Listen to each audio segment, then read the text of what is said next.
What's up, everybody? I told you. Spoiler review. Episode 9 of House of the Dragon. This show, man. If you haven't seen the episode, obviously, you should be clicking out of here because this is a full spoiler review, as I do every week. I do my immediate reaction, which is pretty non-spoilery. And then I hit it in the morning, and I get to the best show on television, hands down. And if you're brand new to this channel, by the way, do me a favor. Hit that subscribe button. Getting to 70,000. We're moving. Got our merch up finally. Only 2 shirts up there right now, but by the end of the day, we'll have a bunch of new things. But that's not why you're here. Well, you should be, but maybe right now. Not now. You're here for this show, and I get it. What an episode. We started off hot. Some people were saying, I don't know, it's only one-sided. You know, shit. They're showing the chess game, man. The back and forth. You get this poor sad fuck queen right now. Olivia Cook doing a hell of a job. Well, she know what the hell. She's playing this so well. Olivia Cook, she wants her kid on the throne. And she's convinced that's what Viserys said. He didn't. But that's what she thinks. Fair enough. But she's playing it so well as far as performance-wise go, where she's just tortured. Completely tortured.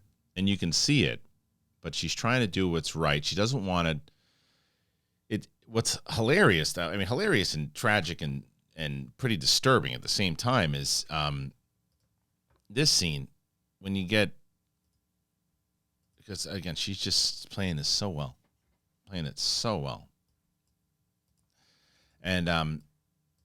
you get this scene here where this guy is just like, hey man, listen, you guys are a bunch of crooked fucks.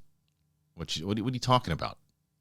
I've known Viserys for a long time, and all the fucking guy kept doing is talking about how his daughter's going to be the queen. This is everyone. She's in line, and this isn't just some guy making it up. He put his kid there, and he fought for her for years and years and years. You telling me because he was crapping out a deathbed, one person sitting there, I'm gonna believe this?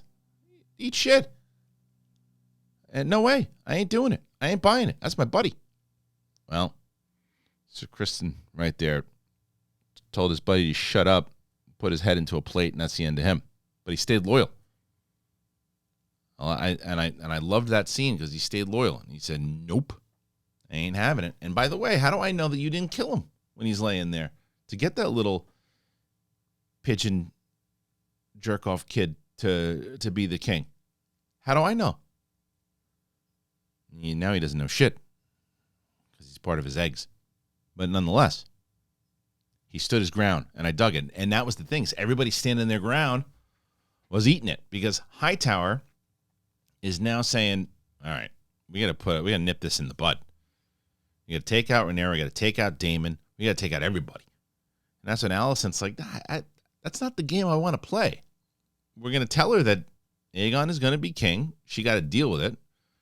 And if we go to war, we go to war. And he's like, let's not do war. Let's kill everybody. So here's what I'm going to do. I'm going to find that creepy kid, find out where he is, and I'm going to say, once you get your little ass into the throne, you're going to kill everybody. And she's like, no. We're not going to do it that way. That's not how we're doing this. But Hightower sends out the twins to go find this creepy little bastard. And at the same time, Alicent's like, okay, look, Armand, Omond, Patch, go find your brother. Do what you got to do and get him back to me. And I love this scene because here's the thing. Yes, Aemond is a son of a bitch. And when he won me over when he got that dragon as a kid, he lost me quick when he started fighting those little kids and punched the little kid in the nose. I didn't like that. Got me back a little bit more when he gave the answer. Worth the price. Lost my eye. Got a dragon. Didn't like his methods. His attitude, though, hard to argue with. Love the back and forth of last episode when he's standing there looking at Daemon and they're staring at each other. He's like, I'm not ready for this yet. I'm going to step down. This kid wants to be king. That's where Pigeon Boy wants nothing to do with it. He wants nothing to do with it. And they're finding him. They're running around the street trying to find this guy, going all the things. And they go to the, and this episode felt to me the most like, creepy Game of Thrones from that first season back in whatever the hell it was, 2011, 2010. I don't remember when it came out. But either way, it reminds me of that with the little kids fighting in the pits. And the poor little bastard, like one of Aegon's kids chained up, ready to fight. It was disturbing, but fitting for where they were and all that stuff. So him and Sir Kristian are, on the town looking for this kid, and you got more from Aemond in this, where even he says he's not just this like ruthless lunatic. He says to Sir Kristian, he's like, look, you're a good dude, and I get it, and you've been protecting me since I was a kid and everything too. But this my brother's an asshole, and he does not deserve to. Basically, fuck this guy. Let him go. I'll be the king. Put me in there. And Sir Kristian's like, I get you, dude. I got it. But I got to be loyal to your mom. And he is. He's loyal the whole way through, trying to protect him, trying to find this kid. And the search is on for this kid the whole way through as they're looking for him. And you get this whole thing with the white worm. I love this, where she's just like, okay, look, I stuck this little bastard in a closet, and he's just eating bullshit in a little Harry Potter chamber, and I'll give him back to you. I could have killed him. I'll give him back to you. He's got to stop having kids fight. You got to stop this. And Hightower's like, you got my word. I promise. And she's like, remember, I could have easily killed him, easily taken him out, but I didn't. And I love the line. He's like, I remember. I'll remember, and I believe him. That's the thing with this show that I understand when people say, well, you know what? Nobody's really good on this show. I think it's the most human that characters have been. They do good shit. They do bad shit. They do things sometimes that are questionable. They do things sometimes that maybe you don't agree with, but they agree with. Like there's things to be found with all these people. How far within the first 2 or 3 episodes, everybody was on Sir Kristian's side. He's a lunatic. Gets scorned. What happened to him? Loyal, but he's a murderer, right? You look at Rhaenyra has done some questionable shit, but she's got to be the one most people are rooting for right now. Maybe I'm wrong. I mean, at least that's the way I'm going with, because it's her right. Her dad put her in the throne. It says set it forever, and as we know, he was talking to her. He wasn't talking to Alicent. He thought he was talking to Rhaenyra. He's telling Rhaenyra, you're going to do this. You're going to put it all together. It's going to be you. And, it's because he was in La La Land by the time that he said it. Alicent got confused. And that was it. And that's the thing with Alicent. She does some shit sometimes. But that scene that she has, and I think I have it somewhere.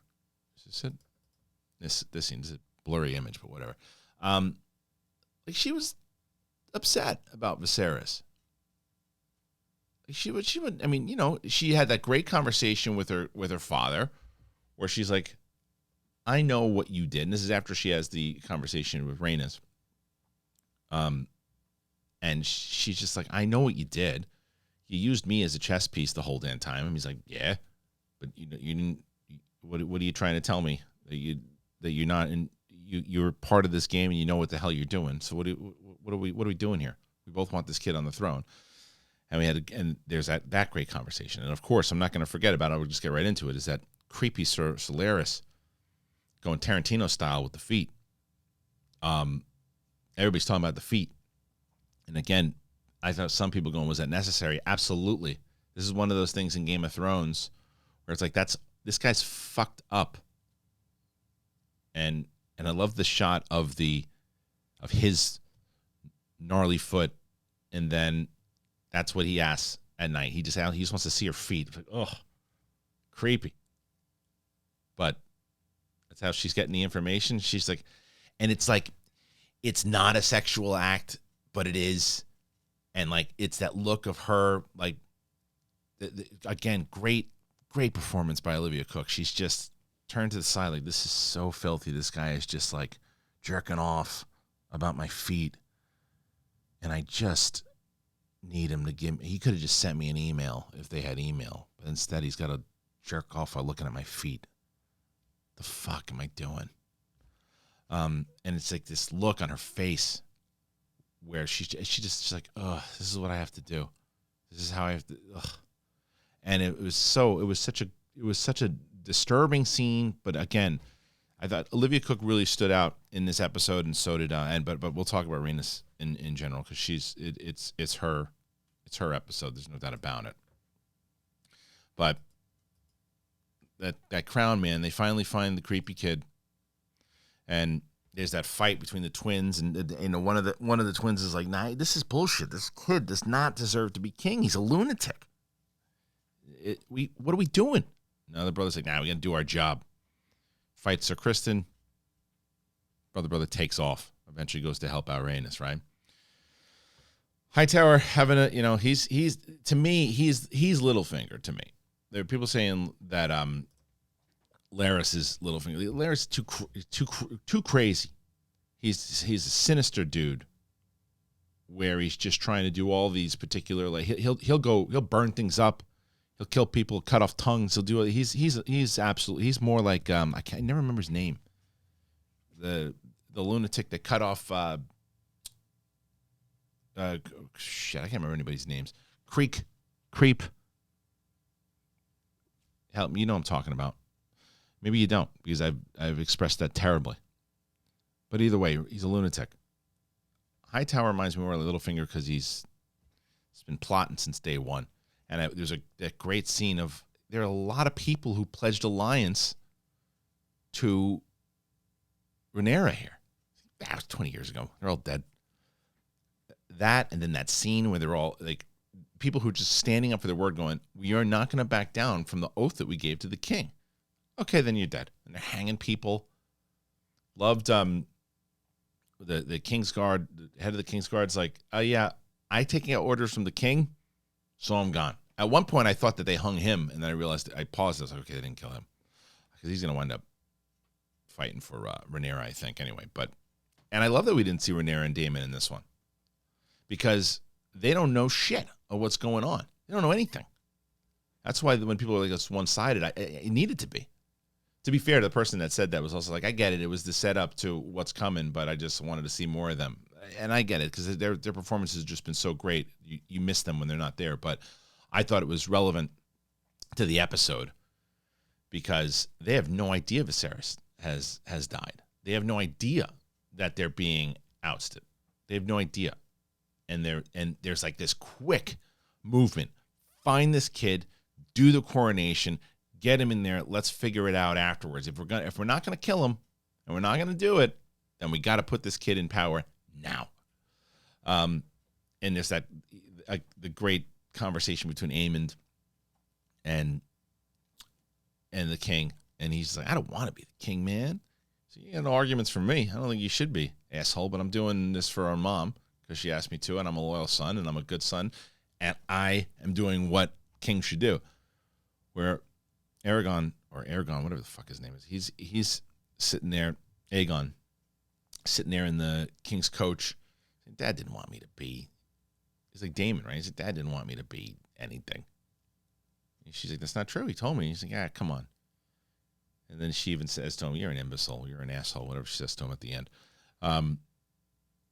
But don't worry, we're going to get to it because we get to this whole thing where this big coronation, they push everybody into the thing. And this kid, now he's loving it. Now he's getting the taste. And he's realizing, oh, wait a minute. Maybe this is more to just jerking off on pigeons and watching little kids fight in a pit. Look at this. I like this feeling. All right, let me tell you some Shecky Green jokes here. Look at this. And this and Aemond is just like, this motherfucker. Because he wants to kill him. He knows he could be king, but he won't. But again, playing by the rules in a certain aspect, right? And then shit goes down.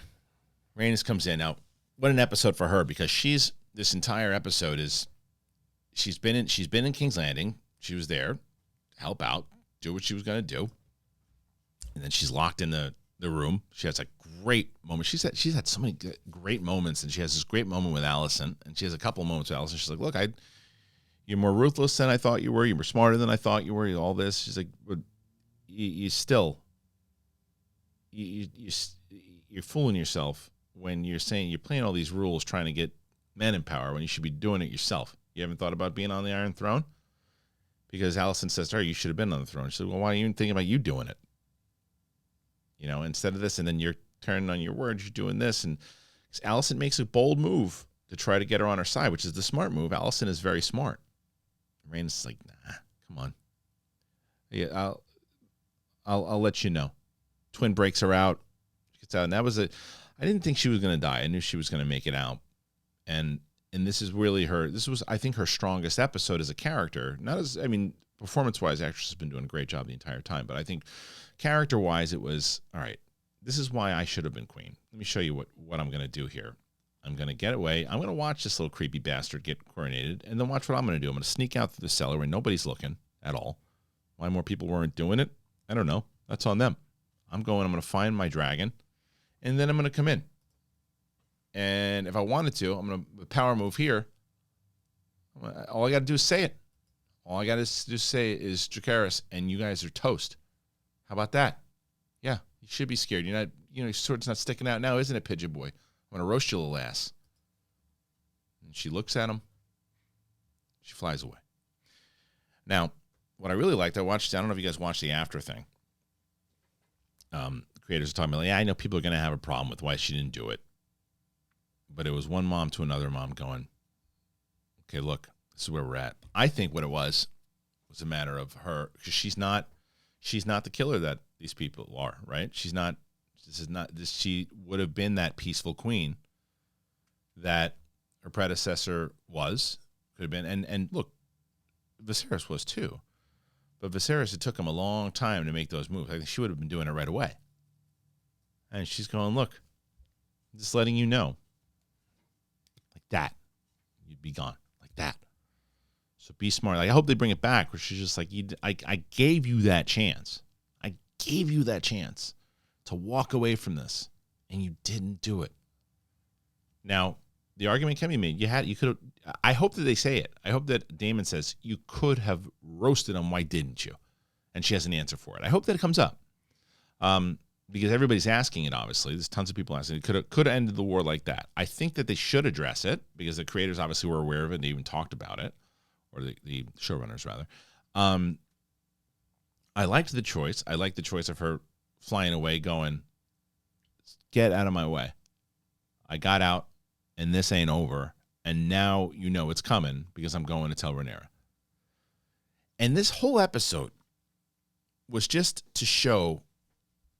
I don't know if it's just to show, but I think what it did show was how much those initial like 8 episodes were like an incredible prologue. Because I think he even said, I didn't read the book, but from what they say about the book itself, is that it's that the beginning chapters, or Viserys and all that, it's not even in it that long. It's just they just explain kind of his reign, but it's more about the war between the green, the black, and all that, and we're getting into that, and that's essentially going to be the juice of season 2. I hope that they get Miguel back, who's the other showrunner. I think they need him back. I think that this team, whatever the behind the scenes was, I don't know, whatever it's scheduling or blah blah blah blah blah, I think it's horse crap. They had some kind of falling out. I hope they figure it out, and I hope that they work it out, because I think they need both these guys together. Because this is one of the most perfect seasons of television that I've ever seen, and we're not even over yet. We still got one left, but just perfect. Perfect. It's like perfect storytelling, and it was such a great lead up. Those first episodes leading into this, which is essentially what this show is about. The season finale is what the show is like the first episode of what this show is really about. It's been so contained in the first few. I don't know what the fuck this thing is. I've been playing with it for how long have I been playing with this for? It's like my kid came in here and put this thing, and it just like it's like a fidget or something. I don't know how it got in here. Don't judge. But man, it's like this show is just so it's so detailed, and it was so contained for the first 8 inside of just the politics and the placement and all that, the character development, and that's why you're so invested. And that's what I think more shows should do. I hope that more shows take notes on the way that this show was put together, especially in the fantasy, sci-fi, superhero realm. I hope people start to form shows, not in the serious tone, just the serious tone like this, because that's not what every show should be. I get it. But pacing, caring about the actual characters, this is a masterclass. Anyway, I hope you guys enjoyed the episode. I hope you enjoyed this spoiler review. Once again, if you haven't had a chance to, please subscribe to this channel. Got a lot of stuff going on right now. And once again, we got the merch going up there right now. By the time this video goes up, there might be some more, like the big thing, Sith Council, a few other designs, an old school Schmodown shirt will be up there. So they're only on sale for a few more days. So go and check it out. But anyway, thank you for joining me here today on this amazing episode of House of the Dragon. Appreciate you. Leave your comments, likes, helps the algorithm, helps me, helps you. I don't know if it helps you, but it helps me. So thank you guys. I appreciate you. We'll see you on the flip side. Peace.